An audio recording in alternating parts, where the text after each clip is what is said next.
Hello students. आज जो है हम second consequence of special theory of relativity को स्टडी करेंगे कि दूसरा इफेक्ट कौन से पैरामीटर के ऊपर पड़ा, कौन से पैरामीटर को जब हम देखते हैं दो अलग अलग फ्रेम ऑफ रेफरेंस से और वो चेंज हो जाता है। तो सेकंड जो इफेक्ट है स्पेशल थ्योरी ऑफ रिलेटिविटी का वो लेंथ के ऊपर पड़ा है। तो किस तरह से पड़ा, इस टॉपिक को हम क्या नाम देंगे? इसको कहेंगे रिलेटिविटी ऑफ लेंथ, या फिर इसको आप लेंथ कॉन्ट्रैक्शन कहिए, या इसको हम कहेंगे relativity of space.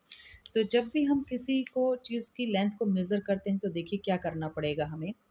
To measure the length of a road, किसी भी रोड की लेंथ को अगर आपको मेज़र करना है, that it as rest with respect to you, तो पहली बात वो चीज़ आपके रिस्पेक्ट में रेस्ट में होनी चाहिए। Note the position of its end points on a long stationary scale, जिस स्केल पे मेज़र करेंगे वो भी स्टेशनरी होना चाहिए। And subtract one reading from the other, ये नॉर्मली आपको पता ही है, यही काम आप करते हैं। मान लीजिए कि ये पूरी की पूरी एक कोई स्टिक आपको, कोई रोड आपको दे रखी है और मैं आपको अगर कह दूं कि इसकी लेंथ मेज़र करो, तो पहले तो इसको आप रेस्ट में ले आओगे। इसको यूं थोड़ी है कि आप हिलाते रहोगे, अगर हिलाते रहोगे तो कैसे मेज़र कर पाओगे। फिर दूसरी बात, आप खुद रेस्ट में आ जाओगे तो आप भी रेस्ट के ऊपर हो। फिर आप इसका ये वाला पॉइंट देख लोगे कि किस पोजीशन पे इसकी रीडिंग आ रही है। फिर आप यहाँ से ये वाली रीडिंग ले लोगे, फिर आप L2 में से L1 को माइनस कर दोगे और ये लेंथ आ जाएगी। तो कोई बड़ी बात नहीं है, बस बड़ी बात यह है रोड भी रेस्ट में होनी चाहिए और आप भी रेस्ट में होने चाहिए और स्केल भी रेस्ट में होना चाहिए। फिर आप फाइनल एंड्स पोजीशंस देख लीजिए और एक में से दूसरी को माइनस कर दीजिए तो काम बन जाएगा। लेकिन if road is moving, note the position of the ends simultaneously, अगर आपकी रोड मूव कर रही है तो आपने क्या करना है, टी टाइम के ऊपर L2 भी मेज़र करना है और टी टाइम के ऊपर L1 भी मेज़र करना है। It means you should have two clocks, आपके पास दो घड़ियाँ होनी चाहिए जो आप और दोनों आपकी एक ही टाइम दिखाएं टी। तो जब दोनों का टाइम एक जैसा हो जाए तब आप L2 और तब आप L1 मेज़र करेंगे। We have seen in previous lecture, two events simultaneous in one frame is not simultaneous for another frame। तो आप याद कीजिएगा, ये लाइन जो है मैंने इसलिए ऐड की ताकि मुझे भी याद रह जाए और मैं आपको भी याद दिला दूँ। पहला कॉन्सिक्वेंस क्या था? पहला consequence special theory of relativity का था आपका कि जो ये साइमल्टेनिटी थी। साइमल्टेनिटी का मतलब क्या है कि एक इवेंट अगर आपकी दो इवेंट साइमल्टेनियस अगर एक फ्रेम में हो रही है तो दूसरा ऑब्जर्वर कह सकता है कि मेरे लिए तो ये आपकी साइमल्टेनियस नहीं है। तो अब सोच के देखिए, जब टाइम साइमल्टेनियस नहीं है कि एक ही टाइम पे ये दोनों मेज़र किया आपने, और कोई चलता हुआ आदमी कह देगा ना ये तो आपने T2 पे मेज़र किए, ये आपने T1 में। यही तो देखा था हमने पिछले लेक्चर में कि एक एस डैश के लिए तो एक ही टाइम पे दोनों मेज़र कर दी, लेकिन जब एस से देखा हमने तो ये मेज़र हुई T2 टाइम पे और ये मेज़र हुई S1 टाइम पे। तो इसका मतलब जब टी में ही गड़बड़ आ गई तो हमारी इस लेंथ में भी गड़बड़ आएगी, L1 और L2 में भी गड़बड़ आएगी। तो इस वजह से कि आपका जो टाइम है वो जब वही आपका साइमल्टेनिटी को नहीं जो है शो कर पा रहा, तो लेंथ भी कैसे आप एकदम से दोनों लेंथ साइमल्टेनियसली कैसे मेज़र कर सकते हैं। तो as simultaneity is relative, length should also be relative quantity. तो कोई इवेंट किसी के लिए साइमल्टेनियस है और वो दूसरे के लिए नहीं है तो आप लेंथ में भी वेरिएशंस आएंगे, जैसे कि हमने पिछले लेक्चर में टाइम में भी वेरिएशन देखे थे। तो अगर टाइम में वेरिएशन आ गया तो यहाँ पर सब खेल टाइम का ही तो है। आपने एक ही टाइम पे दोनों लेंथ मेज़र करनी है और ये टाइम अगर एक ही नहीं रहा तो लेंथ भी तो गड़बड़ हो जाएगी। और पिछले केस में हमने देख लिया कि टाइम एक है ही नहीं, टाइम एक के लिए एक है और दूसरे के लिए दूसरा है। उसके बाद यहाँ हम जो है देखेंगे किस तरह से लेंथ जो है घटेगी या बढ़ेगी। क्लासिकल मैकेनिक्स के according the length of the object is same for all the observers whether they are in rest और मोशन। क्लासिकल मैकेनिक्स जो है वो उस टाइम तक स्पेशल थ्योरी ऑफ रिलेटिविटी आई नहीं थी, तो वो आज भी यही कहेगी कि कुछ नहीं होता, जितनी रोड की लेंथ है वो उतनी ही रहेगी, किसी चीज़ की लेंथ जो है किसी चीज़ की मोशन के ऊपर डिपेंड नहीं करती। यहाँ पर हमने देखिए क्या किया है, यहाँ पर हमने कंसीडर कर लिया कि आपके पास दो फ्रेम हैं, एक आपके पास एस फ्रेम है, ये एस डैश है, पूरी यूनिट में देखिए यही काम किया हमने। और एक टाइम था जिस टाइम पर आपका ओ डैश कहाँ पर लाई कर रहा था, ओ पर ही। उसके बाद जैसे ही टाइम बढ़ना स्टार्ट हुआ, ओ डैश जो है वी वेलोसिटी से अलोंग पॉजिटिव एक्स एक्सिस चलना स्टार्ट हो गया। और एक रोड है हमारी, और ये रोड जो है with respect to O rest में है। सोचिएगा कि रोड रेस्ट में, ये नहीं हिलने की।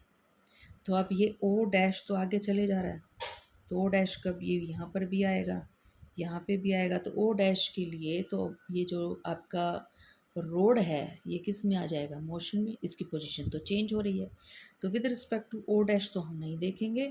हम हमेशा बॉडी को तभी स्टडी करेंगे, इसके पैरामीटर्स तभी मेज़र करेंगे जब वो बॉडी किसी के विद रिस्पेक्ट टू रेस्ट में हो। तो यहाँ पर हमने ओ के विद रिस्पेक्ट टू ये बॉडी रेस्ट में कह दी, इसका मतलब ओ तो था ही रेस्ट में, ए भी आपने रेस्ट में कर दी, ये पोजीशन कभी भी चेंज नहीं होगी। लेकिन ओ डैश तो मोशन में है, तो ओ डैश यहाँ था, फिर यहाँ आ गया, फिर यहाँ आ गया। अब ये देखिए लगातार ओ डैश और इसकी पोजीशन चेंज होती जा रही है ना, तो ओ डैश के लिए बॉडी रेस्ट में नहीं है, ये भी is not in rest for O dash. S dash frame of reference के लिए ए भी रेस्ट में नहीं है। तो अब यहाँ पे हमने क्या किया, एस से मेज़र कर ली लेंथ। तो एस से जब मेज़र की तो बॉडी किस में थी, रेस्ट में। तो जब आप रेस्ट से मेज़र करते हैं ना, बॉडी जब किसी चीज़ के लिए रेस्ट में हो तो उसको उसकी प्रॉपर डायमेंशंस मेज़र माना जाता है कि सही एक्यूरेट पोजीशन मेज़र कर रहे हैं आप। तो रेस्ट लेंथ आपने कह दी कि बॉडी भी रेस्ट में और जो नाप रहा है वो भी रेस्ट में, तो दोनों कभी भी उनके बीच का डिस्टेंस चेंज नहीं होगा। प्रॉपर लेंथ कह दी, और हमने कह दिया कि ये जो है वो x1 है, ये x2 है, तो x2 में से x1 को माइनस करेंगे तो ये लेंथ आ गई। और इस लेंथ को जब मेज़र किया गया O से, तो इस लेंथ को हमने क्या नाम दे दिया, L0, और L0 को कह दिया हमने प्रॉपर लेंथ। S डैश से जब मेज़र की गई ना, यहाँ से जब मेज़र की गई तो हमने इस पॉइंट को कह दिया x2 डैश और इसको कह दिया x1 डैश। तो x2 dash minus x1 dash, और जब O से मेज़र की गई तो लेंथ आई हमारी L, ठीक है। तो हमने इसको x2 dash minus x1 dash कर दिया। अब ये ऑब्जर्व्ड लेंथ है।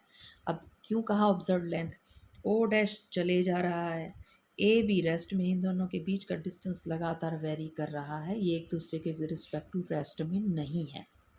लॉरेंट्स इक्वेशन का यूज़ कीजिए।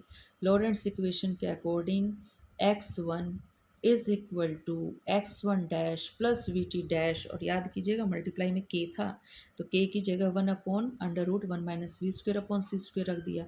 इसी तरह x2 की वैल्यू निकाल दी, तो x2 आ गया x2 डैश प्लस में we t dash divided by √1 - v² upon c²।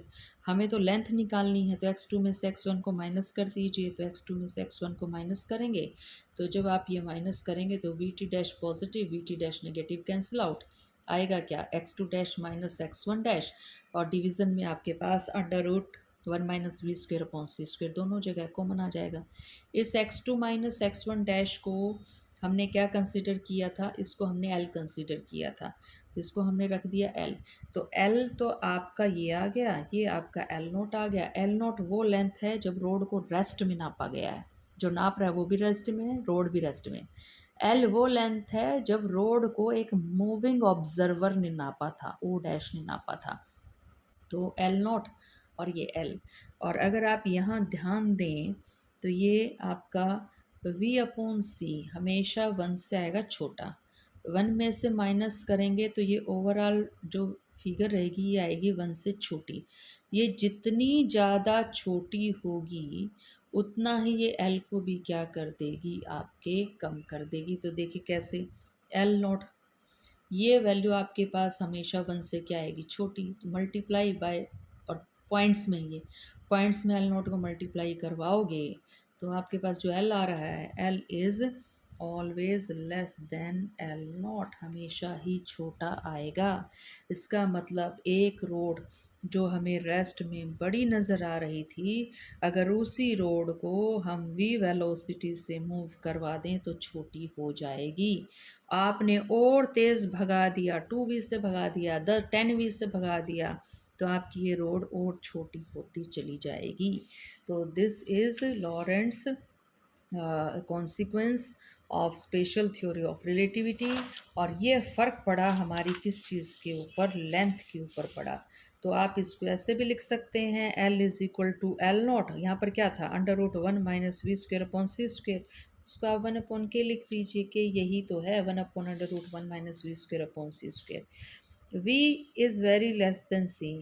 आप बस में बैठे हैं, आप ट्रेन में बैठे हैं, तो आप सोच के देखिए, रोड आपने ट्रेन में, बस में, हवाई जहाज में रख दी, तो v is very less than c। c की वैल्यू तो 3 × 10⁻8 मीटर पर सेकंड है।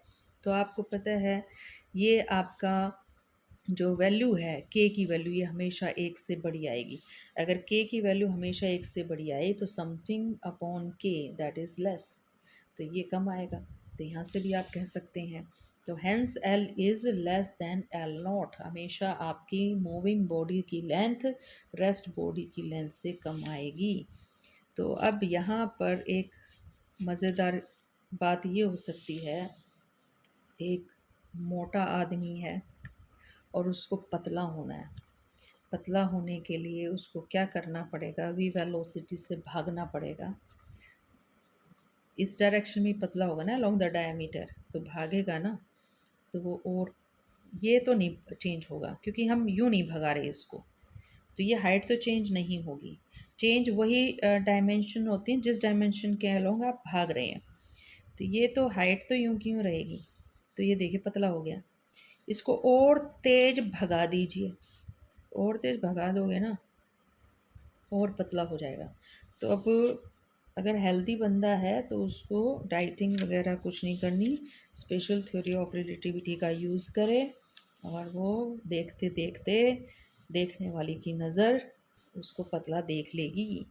The relative motion causes a length contraction, तो लेंथ घट रही है, कॉन्ट्रैक्ट कर रही है, तो कॉन्ट्रैक्शन नाम दिया गया है। And L is called the contracted length, तो नई लेंथ कौन सी आई, एल आई, तो कॉन्ट्रैक्टेड लेंथ हो गई, उसको नाम दे दिया गया। एज के इंक्रीजेस विद वी, हमें पता है के की वैल्यू बढ़ती चली जाएगी जैसे जैसे वी बढ़ेगा।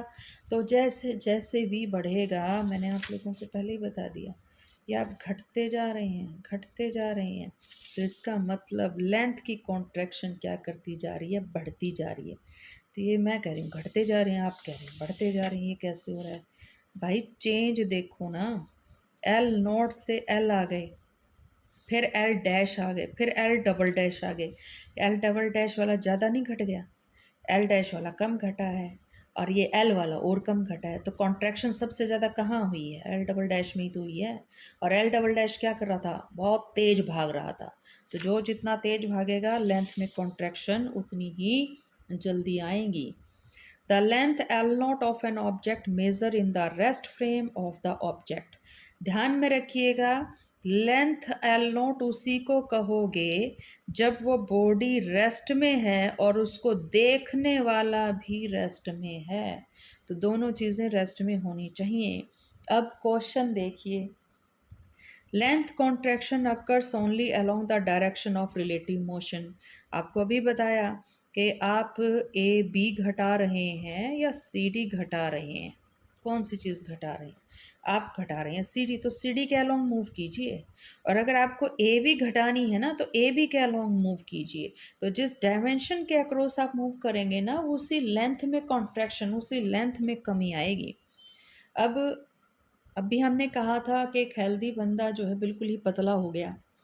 Does a moving body really shrink, सच में ही श्रिंक हो जाएगा क्या वो, पूछ लीजिए। तो पूछ भी लिया हमने। अब रियलिटी किस पे है, रियलिटी बेस करती है आपकी मेजरमेंट्स पे और डाटा पे, और डाटा ने कहा है कि वो घट रहा है। Reality is based on observations and measurements, what is observed and measured is real, और रियल है ये। तो आप मोशन इफेक्ट्स, अब हमने कहा था ना वी वेलोसिटी से भगा दीजिए। पहले आप जब रेस्ट में थे तो लेंथ एल नॉट थी, जब वी वेलोसिटी से भाग रहे हैं तो लेंथ एल हो गई। मोशन इफेक्ट्स मेजरमेंट्स, तो measurement is real, measurement real है तो इट मीन्स वाकई में ये होने वाला है और होगा, तो इसमें आपको कोई शक नहीं होना चाहिए। If v is very very smaller than c, वही बात, आप बस में बैठे हैं, आप ट्रेन में बैठे हैं, आप हवाई जहाज में बैठे हैं, तो वी और सी का तो कोई आप यहाँ पे कंपैरिजन कर ही नहीं सकते, बहुत छोटा है। तो v upon c is equal to किसके इक्वल हो जाएगा, ज़ीरो के। अगर ज़ीरो के इक्वल आ गया, आपने यहाँ पर वी अपॉन सी को ज़ीरो रख दिया तो के की वैल्यू तो वन आ गई, के की वैल्यू वन आ गई तो एल इज़ इक्वल टू किसके आ गया, एल नॉट के। तो बहुत सारी चीज़ें में यही हो रहा है। कहते मैडम पतले क्यों नहीं नज़र आ रहे, हम भाग भी रहे हैं, तो ये कर रहे हो तुम। वी, तुम्हारी वेलोसिटी बहुत कम है, किसकी वेलोसिटी से, स्पीड ऑफ लाइट से, तो तुम कभी भी पतले नज़र नहीं आओगे। अब वी बराबर सी के कर दीजिए, भागो कितने से, 3 × 10⁸ से, तुम ज़ीरो हो जाओगे। ज़ीरो होने का मतलब क्या है, आप ये थे और आप ये हो जाएंगे। आपकी ब्रेथ जो ये लेंथ थी कितनी हो गई, अब ज़ीरो हो गई। Moving rod with velocity of light along its length, along its length क्या कर रहा है ये, श्रिंक्स टू अ पॉइंट, तो यहाँ श्रिंक्स होना चाहिए था, श्रिंक्स टू अ पॉइंट। तो एक थोड़ा सा क्वेश्चन भी देख लेते हैं हम। इतना पढ़ लिया हमने तो न्यूमेरिकल जो है मोस्ट प्रोबेबली 3 नंबर का 4 नंबर का आपका इस टॉपिक से रिलेटेड आ ही जाता है। एक रोड कंसिडर कर ली 40 मीटर की। If an observer on earth with what velocity must it move parallel to its length so that its apparent length relative to observer reduces to 10 metre. तो पहले तो question समझ लीजिए, क्वेश्चन क्या कह रहा है। क्वेश्चन ये कह रहा है कि 40 मीटर की रोड है और इसको अर्थ से देख रहे हैं, अर्थ पे बैठा है ऑब्जर्वर और अर्थ को हम रेस्ट में कंसीडर कर रहे हैं। तो इसका मतलब ये 40 क्या है, आपका एल नोट है कि बॉडी भी रेस्ट में है और जो देख रहा है वो भी रेस्ट में है। अब इसको, ये लेंथ ये वाली डायरेक्शन हुई ना, इसमें आप इसको इसी डायरेक्शन में भगा दीजिए, इतना तेज़ भगाइए, इतनी वेलोसिटी से भगाइए कि अब जो इसकी लेंथ है ना वो आपको, क्योंकि आप तो यहीं रह गए ना, ऑब्जर्वर तो यहीं रह गया और भगा दिया आपने यहाँ से, अब इसकी लेंथ कितनी रह जाए हमारी, 10 सेंटीमीटर रह जाए। तो इसका मतलब ये तो एल हो गया। हमें वैल्यू किसकी निकालनी है, वी की निकालनी है, तो यूज़ कीजिए formula. Proper length L naught तो 40 metre, contracted length L 10 metre, तो L is equal to L naught under root of 1 minus v square upon c square. L की वैल्यू 10 हो जाएगी जब भागेगा, जब नहीं भाग रहा था 40 था। 1 माइनस वी स्क्वेयर, सी की जगह 3 × 10⁸ का होल स्क्वेयर। उसके बाद 40 को यहाँ उठा ले जाइए, कैंसिल आउट कीजिए, 0 से 0 1/4, और ये आपके पास आ गया 1 माइनस वी स्क्वेयर, और ये कितना हो गया हमारा, दैट इज़ 3 × 10⁸ का स्क्वेयर। उसके बाद क्या कीजिएगा, इस स्क्वेयर को यहाँ ले आइए, अंडर रूट को यहाँ ले आइए। अगर अंडर रूट को यहाँ ले आए तो ये आपका कितना हो जाएगा, ये हो जाएगा आपका 1/4, इसका स्क्वेयर करोगे तो 1/16 हो जाएगा। तो ये 1/16 हो गया। अब क्या कीजिएगा, इसको तो उठा कर यहाँ ले आइए और 1/16 को यहाँ ले आइए। तो जब आप 1/16 को उधर लेके जाएंगे तो ये हमारे पास रिज़ल्ट कितना आ जाएगा, ये रिज़ल्ट हमारे पास आ जाएगा 1 माइनस 1/16, और ये हो गया हमारा 15/16, तो यही आएगा। उसके बाद देखिए क्या करना है हमें, उसके बाद ये जो आपका आ गया है 15/16, और 15/16 ये 3 × 10⁸ का स्क्वेयर आप यहाँ ले आइए, ये हो जाएगा। उसके बाद क्या कीजिएगा, ये वी का स्क्वेयर निकला है हमारा, तो वी का स्क्वेयर निकला है, तो इसको क्या कीजिए, यहाँ पे इसको अंडर रूट कर दीजिए। अंडर रूट करेंगे तो ये तो स्क्वेयर हट जाएगा, 3 × 10⁸ आ जाएगा, और 16 का जो आपका अंडर रूट है वो तो हो जाएगा आपका 4, यहाँ 4 आ गया, और ये आपका आ जाएगा यहाँ पर अंडर रूट 15, ठीक है। और मल्टी इसको सॉल्व आउट जब आप करेंगे तो ये वैल्यू आपके पास आ जाएगी। और लाइट चली गई है तो वीडियो यहीं पर मैं ख़त्म कर रही हूँ।